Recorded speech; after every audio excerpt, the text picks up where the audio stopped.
Assalamualaikum warahmatullahi wabarakatuh. Waalaikumsalam warahmatullahi wabarakatuh. Bismillahirrahmanirrahim. Alhamdulillahirabbil alamin wassalatu wassalamu ala asyrafil anbiya'i wal mursalin sayyidina wa maulana Muhammadin wa ala alihi wa sahbihi ajma'in. Subhanaka la ilma lana illa ma 'allamtana innaka antal alimul hakim wa la hawla wa la quwwata illa billahil aliyil azim. Rabbi syrah li sadri wa yassir li amri wahlul 'uqdatam min lisani yafqahu qawli, amma ba'du. Yang sama-sama kita hormati orang tua kita, sahibul bait, habibi sekeluarga, mudah-mudahan rumah yang tadinya kita bacakan sholawat kepada Rasulullah SAW, rumah tersebut akan dihujani rahmat Allah. Amin Allahumma amin. Dan kita semua yang hadir mendapat keberkahan daripada sholawat kepada Rasulullah SAW. Kita semua mendapatkan limpahan rahmat dari Allah. Amin Allahumma amin. Alhamdulillah, tak bosan-bosannya senantiasa kita memanjatkan puja dan puji syukur kehadirat Allah Subhanahu wa taala, yang mana berkat anugerah dan karunia-Nya Allah sehingga kita pada malam hari ini dapat berkumpul dalam rangka pengajian Majelis Nurul Dakwah.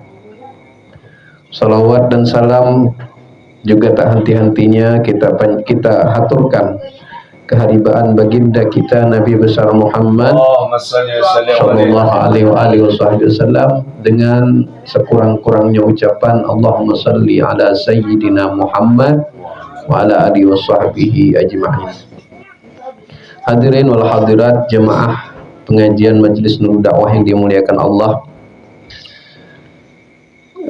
Sebelum kita membahas tentang hadis yang kita baca tadi, saya ingin mengawalinya dengan sebuah cerita, ya.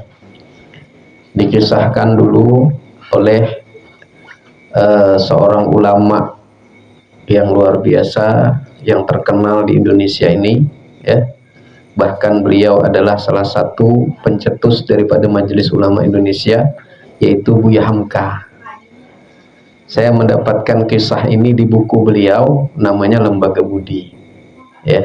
Di mana kisah di buku beliau itu, satu ketika ada seorang pemuda, yang pemuda ini ya sedang sedang semangatnya beragama, ya, hijrah lah begitu, ya, baru-baru hijrah gitu, semangatnya beragama nih, belajar segala macamnya. Dia balik ke rumah neneknya, dia pulang ke rumah neneknya di kampung. Ketika sampai di rumah neneknya, dia melihat di rumah neneknya, biasalah kalau kita ya di kampung-kampung, kadang di rumah nenek kita, orang tua kita, itu banyak foto-foto para ulama, foto-foto para wali, foto-foto kaligrafi bertempel, ya, tulisan-tulisan Arab dan lain sebagainya bertempel di dinding-dinding rumah nenek kita biasanya. Nah, ini pemuda sedang semangatnya beragama. Beliau dalam hati bercakap begini, katanya dalam hati, ngapalah orang nih foto-foto seperti ini dipajang, apalah artinya, istilahnya tuh kasarnya tuh, apalah gunanya, tidak ada gunanya kalau cuman memajang foto-foto para ulama, para wali, para habaib, itu tak ada gunanya. Itu dalam hati seorang pemuda tadi tuh. Kita tuh yang penting beragama tuh bukan cuma majang-majang foto, tetapi mengamalkan daripada perintah agama. Ini adalah waktu itu sang pemuda tadi itu mengkritik hal-hal yang demikian itu di dalam hatinya, tapi tak diungkapkan, ya, dalam hatinya tuh berontak begitu. Nah, karena beliau ini lagi semangatnya beragama, maka beliau pun berpikir demikian. Kemudian pulanglah pemuda tadi itu ke kota. Selang puluhan tahun, mungkin ya puluhan tahun lah, puluhan tahun yang akan datang lagi dia ke rumah neneknya. Tapi keadaannya berbeda. Dia datang ke rumah neneknya sudah tidak ada lagi.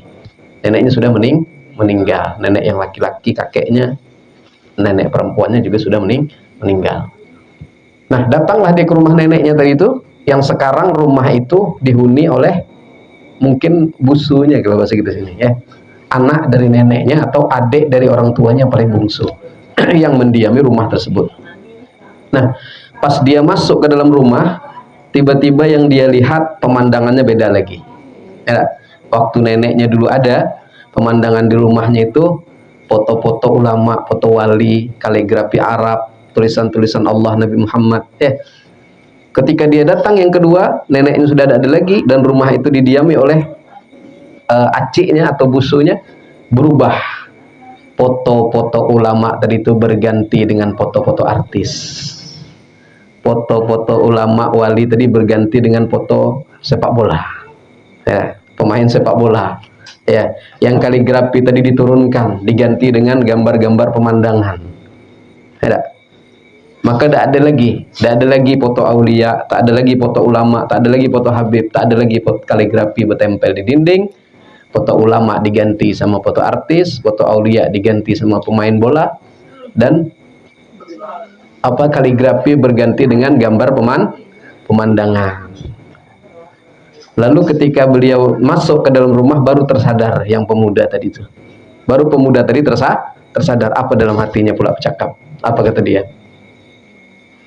Rupanya ini hikmahnya.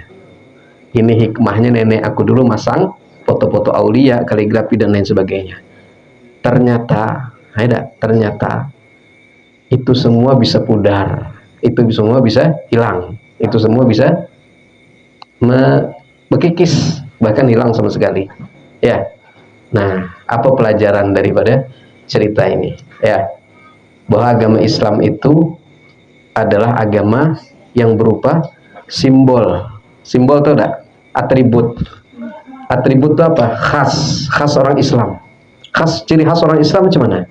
Ya, kalau perempuan macam mana khasnya orang Islam? Macam mana khas perempuan yang Islam dengan orang yang non Muslim, dengan orang kafir macam mana bedanya? Orang Islam dia yang perempuannya pakai hijab. Sekarang alhamdulillah. Zaman kami dulu, tanyalah Bang Azmi, waktu kita sekolah dulu, waktu SD, yang pakai hijab tuh cuman guru agama. Betul tak? Nah, zaman kami dulu yang pakai hijab ya Pak ya, cuma guru agama. Guru-guru lain yang membedakan itu guru agama dengan ida, dia pakai jilbab. Tapi sekarang coba kalian datang ke SMA, SMP, MTS kah? SMA, SMP, sekolah umum. Apalagi MTS aliyah begitu ya. SMP, SMA kamu datang, tidak bisa lagi membedakan mana guru agama dengan mana guru umum. Kenapa? Sekarang Islam maju, alhamdulillah. Perempuan pakaiannya yang membedakan adalah kalau perempuan Muslim dia pakai hijab, kalau perempuan non Muslim dia tak pakai hijab. Kalau sekarang bisa kita membedakan karena jarang orang yang tak pakai hijab, tak pakai jilbab itu jarang. Ini adalah namanya khas atau ciri khas seorang Islam. Nah, itu perempuan. Laki-laki macam mana laki-laki? Nah, laki-laki masih bisa membedakan, tidak? Masih bisa kita melihat persamaannya. Tapi atribut keislaman, pakaian keislaman, tidak? Ciri khas Islam tuh jangan sampai dibuang.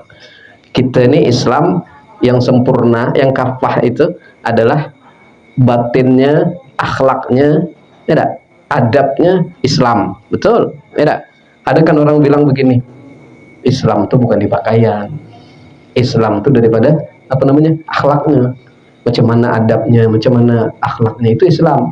Kalau pakaian tidak penting. Nah, Islam itu kedua-duanya.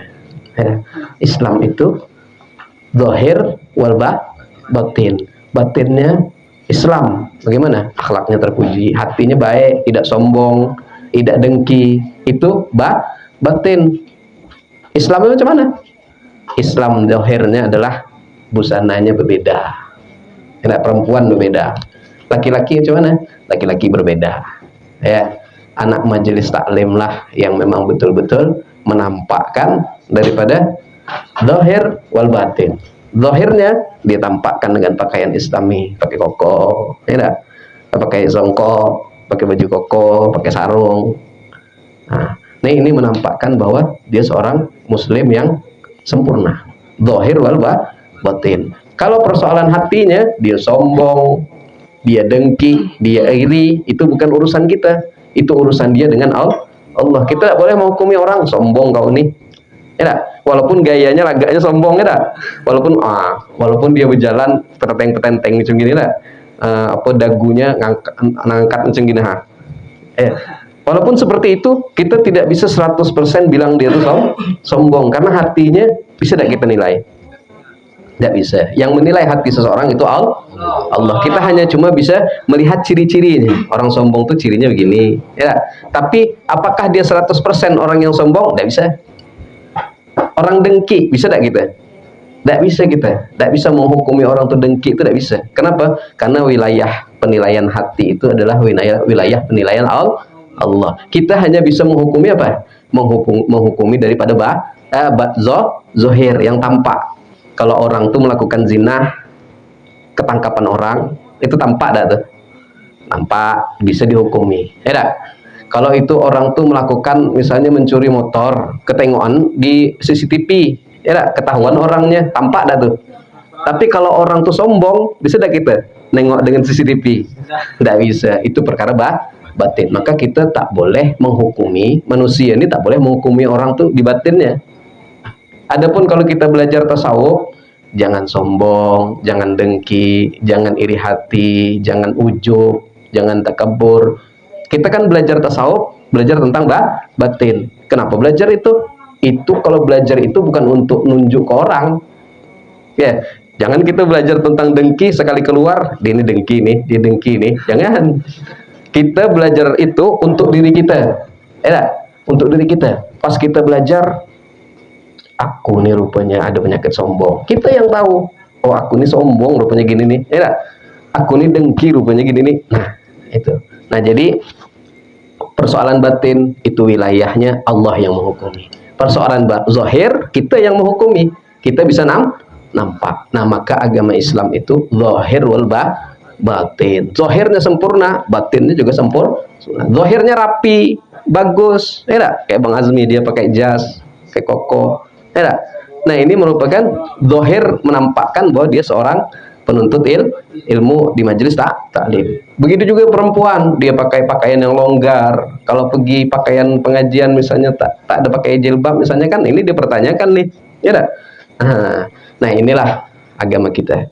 Ya, makanya tadi cerita tadi apa hubungannya? Cerita tadi hubungannya adalah Islam itu tuh zahir dan batin. Perlu ada atribut-atribut Islam itu. Foto ulama itu termasuk atribut Islam. Kaligrafi yang ada di rumah seperti itu menandakan atribut Islam. Itu kalau hilang, maka hilanglah atribut-atribut keislaman. Maka sekarang ini orang mau menghancurkan Islam tuh, ya, dibuatlah film, dibuat film tuh, ya, pakai sorban, pakai jubah, pakai tongkat, pakai jenggot. Itu kan atribut Islam enggak tuh? Itu Islam kan? Pakaian siapa tuh? Pakaian ulama, dibuat film. Oh, ini orang yang pakai jenggot, orang yang pakai sorban, orang yang pakai ini, dia adalah orang yang jahat. Padahal tidak demikian. Ya, tidak demikian padahal. Ini untuk supaya orang menganggap setelah nonton film, oh ini Walid nih. Nengok orang bersorban, nengok orang pakai tongkat, nengok orang pakai jubah, ini Walid nih. Pasti banyak bininya nih. Ya, pasti dia gini nih, pasti dia gini. Mindset orang jadi buruk tentang agama Islam. Orang tuh tak mampu menyerang dengan ceramah, tidak mampu dia. Ya, atau dengan ini, dengan itu. Dibuatnya lah alternatif terakhir untuk menghancurkan Islam ini macam mana? Dengan film.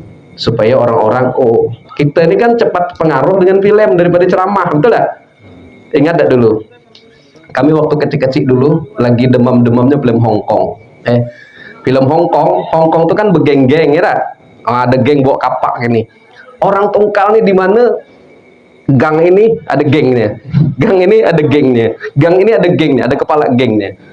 Karena apa? Terpengaruh dengan tontonan. Nanti setelah itu yang zaman kita nih, ya. Film siapa tuh? Film Boy. Ya, ingat nama si Film Boy?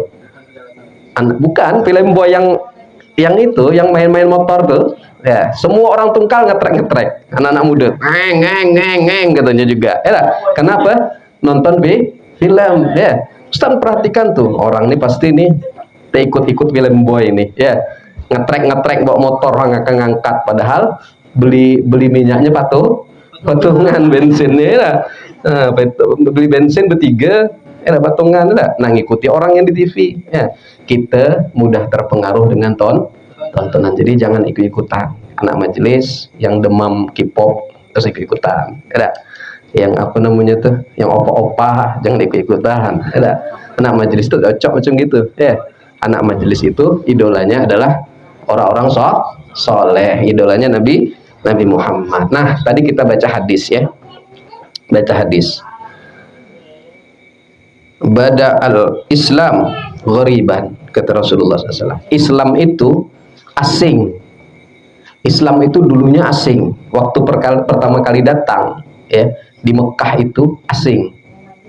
Ya, dengar Abu Jahal, dengar Abu Lahab tentang ajaran Islam yang disampaikan oleh Rasulullah, terasa asing bagi mereka.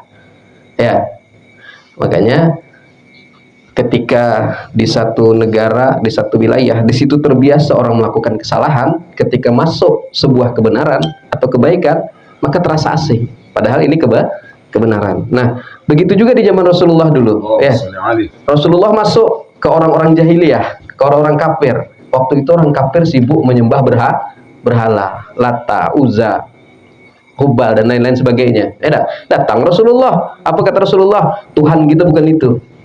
Tuhan kita bukan berhala itu. Tuhan kita adalah Allah. Ini orang di waktu itu semuanya rata-rata menyembah kepada berhala. Maka ajaran yang benar disampaikan oleh Rasulullah menjadi asing bagi mereka para kafir jahiliyah di saat itu. Ya, karena waktu itu sedikit Rasulullah, masih belum ada pengikut. Ya. Nah, jadi memang begitu. Ya, memang begitu. Nah, kata Rasulullah lagi, wa sayaudu kama bada'a ghariban, dan akan kembali asing nanti. Nah, Islam itu asing ya. Kalau sekarang kita tak merasakan asing, apalagi sekarang. Alhamdulillah kita hidup di zaman sekarang. Kalau zaman dulu orang pakai jilbab itu masih asing, apalagi orang bercadar. Maaf ya, orang bercadar zaman dulu dibilang terus kalau sekarang santai kita bercadar, ada yang bilangi lagi? Ada. Nah, tapi kenapa zaman dulu masih terasa asing? Tapi karena Islam sudah maju, tidak ada masalah lagi yang model kayak gitu. Saat ini kita hidup di zaman Islam yang tidak terasing. Orang-orang biasa mengamalkan ajaran Islam zahir wal batin. Nah, nanti ada masanya lagi, kata Rasulullah, ada masanya lagi agama kita ini menjadi asing. Ya. Orang pakai jilbab jadi asing. Orang pakai songkok jadi asing. Orang pakai baju koko jadi asing. Orang melakukan syariat Allah jadi asing. Akan ada lagi masa seperti itu. Ya, mudah-mudahan kita tidak ketemu dengan masa itu. Na'udzubillah min dzalik. Jangan sampai ya. Nah, nanti ada masanya seperti itu. Nah, kata Rasulullah, fatuba li ghuraba. Kata Rasulullah, beruntunglah orang yang disebut asing gitu. Kalau nanti ada zamannya akan terasa asing mengamalkan perintah Allah, maka beruntunglah orang yang dianggap asing tadi itu. Ya. Sekarang kita tidak ada dianggap orang asing. Ya. Kamu berjalan bersongkok, saya nih ya. Kemarin setiap tahun saya pergi ke Jakarta. Setiap tahun kalau ada syekh itu ya, kalau ada syekh kita lagi datang, saya tahun, ya dak. Saya tidak pernah pakai apa namanya? Pakai celana tidak pernah saya. Nak naik pesawat, ya dak. Nak naik bis, nak naik taksi, nak naik kereta api, nak naik apapun di sana tak pernah pakai apa? Pakai celana. Bukan berarti bercelana itu haram, bukan. Saya memakai atribut-atribut Islam. Dan orang sana cuek-cuek lah. Tak pernah orang mempersoalkan. Ya, naik pesawat gitu pakai kayak gini lah. Pakai songkok, pakai. berarti kita atribut keislaman ini belum terasa asing. Ya, masih biasa. Tapi nanti ada masanya. Ada masanya kita pakai songkok jadi aneh orang nengoknya. Ya, kita pakai jilbab jadi aneh. Ya, ada akan masanya kata Rasulullah, sampai masa itu nanti. Ya, mungkin sudah dekat kiamat sudah tuh. Ya, naudzubillah min dzalik. Jadi beruntung kita, beruntung. Tapi kalau ada kita dalam kondisi seperti itu, maka kita jangan merasa minder, jangan merasa kecewa, tapi merasalah kita yang disebut Rasulullah tadi, tuba, orang yang beruntung. Nah, jadi jangan kita menghilangkan atribut keislaman kita. Ya. Nah, sekarang mulai nih orang menyerang supaya atribut Islam itu jadi rusak. Supaya atribut Islam tadi itu jadi kesannya buruk, dengan dibuatlah film, yang mana film tersebut adalah membuat mindset kita, cara berpikir kita, cara pandang kita. Oh, ini kalau orang yang pakai jubah, orang yang pakai gamis, orang yang pakai sorban, orang yang pakai jenggot, orang yang pakai tongkat, itu adalah orang yang jahat. Itu adalah orang yang tukang kawin. Itu adalah orang yang tukang ini dan itu. Itu nanti yang ingin dibuat mereka. Bahkan sekarang malah jadi meme. Tahu tak meme? Jadi apa? Jadi kayak canda-candaan video-video singkat. Aku Walid. Nah, Walid nak Dewi boleh? Ya. Nah, itu ya. Semua sekarang begitu. Orang pakai sorban, ada orang niru-niru kan? Buat video 10 menit, 7 menit. Dia tak pernah pakai sorban dia. Ditaruhinnya jenggot, taruhinnya tongkat, pakai jubah dia. Langsung apa? Dia bilang apa, Walid nak Dewi boleh? Nah, itu tidak boleh, jangan ya. Kita jangan ikut-ikutan. Kalau kita ikut-ikutan, latah juga membuat meme-meme seperti itu, berarti kita mendukung mereka. Berarti kita mendukung untuk menyebarkan cara mereka untuk menghancurkan atribut-atribut keislaman tadi itu. Ya, jadi sekarang orang sudah mulai nih memandang pakaian-pakaian Islami itu menjadi buruk karena film tadi, padahal kejadian kenyataannya itu kan cuma sekedar film yang dibuat, memang dirancang untuk itu. Kenapa filmnya Ustadz sampai viral betul daripada yang lain, kalah yang lain? Kenapa? Itu gampang. Kamu pengen enggak Facebook kamu tuh supaya 1 juta penontonnya? Atau kamu bikin Facebook pengen 1 juta yang like-nya, mau enggak? Gampang, asal ada ini. Ya kan? Ada kan di Facebook kan? Kalian bayar 100.000, penontonnya bakal 100.000 orang. Kamu bayar 1 juta, penontonnya bakal 1 juta orang. Gampang kan? Tinggal kita bayar, kita transfer ke pihak YouTube, pihak Facebook, maka dipromosikannya. Yang penting ada duit. Dan mereka ingin menghancurkan Islam itu, dia banyak duitnya. Filmnya tak ada, biasa-biasa aja, tapi kenapa bisa viral? Karena sokongan dananya luar biasa. Siapa nih yang lagi gila FB Pro? Gampang, kalau ada duit ya. Nah, kalau ada 1 juta, bayar promosi Facebook, dapat kita viewer, dapat kita views, penontonnya banyak ya. Jadi kita jangan tertipu, jangan kita terikut-ikut, jangan kita malah bukan cuma terikut-ikut, tapi malah kita menyebarkan juga ya. Nah, tapi cerita tadi kita balikkan lagi sebelum kita tutup ya. Anak muda tadi itu sadar sekali balik ke rumah neneknya, yang kedua neneknya tak ada lagi, diganti oleh acik atau busunya yang tidak ada jiwa keagamaannya. Busunya tadi berarti tak ada lagi jiwa keagamaannya, sehingga dicopotnya, foto ulama dicopotnya, foto kaligrafi dicopotnya, diganti dengan apa? Diganti dengan foto artis, diganti dengan pemain bola, diganti dengan gambar pemenang, sehingga masuk ke rumah nuansa keislaman jadi hilang, tak ada lagi nuansa keislamannya. Naudzubillah min dzalik. Gitulah kita juga ya. Jangan kita menganggap Islam itu hanya sebatas nilai-nilai akhlak saja. Pakaian-pakaian ini, atribut-atribut ini perlu juga kita lestarikan ya. Tapi menyesuaikanlah, jangan pula kita bekerja di kantor, kita bekerja di kantor bupati Betapihan, tak cocok. Tak cocok, menyesuaikan. Kalau kita ketika nanti ya dalam kondisi seperti ini, kita seperti demikian itu ya. Nah, inilah yang dapat saya sampaikan daripada hadis Rasulullah ya, bahwa sesuatu itu akan terlihat asing, atribut-atribut keislaman akan terlihat asing, namun nanti kita akan kembali kepada asing lagi. Kata Rasulullah, cuma beruntunglah orang yang disebut asing dari itu yang masih istiqomah. Amin Allahumma amin. Mudah-mudahan yang sedikit ini ada manfaatnya. Mohon maaf ada khilaf dan salah ya. Mudah-mudahan kita semua diberikan oleh Allah Subhanahu wa taala kekuatan untuk senantiasa istiqomah di jalan Allah, istiqomah dalam majelis ilmu, istiqomah dalam kebaikan. Amin Allahumma amin.